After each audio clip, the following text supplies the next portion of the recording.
On the aquaculture board, we promote the use of soybean meal in soy products in fish diets.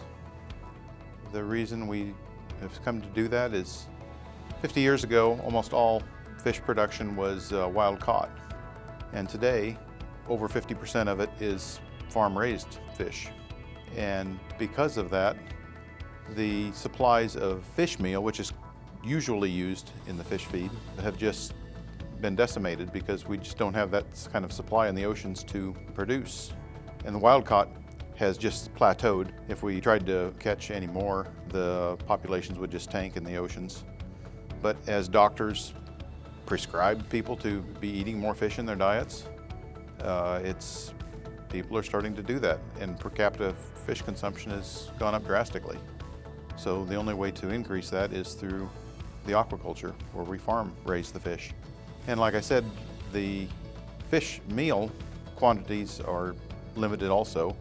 So we're learning how to feed soybean meal to supplement the fish meal in the fish diets.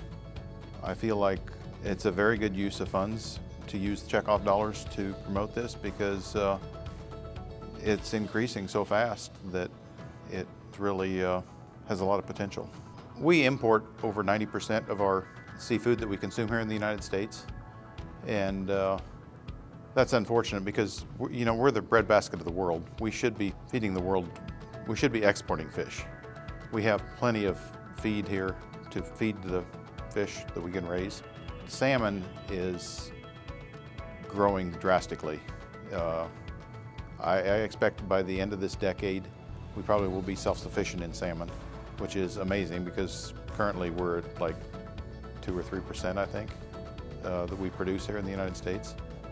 And hopefully we can feed those salmon some Iowa soybeans.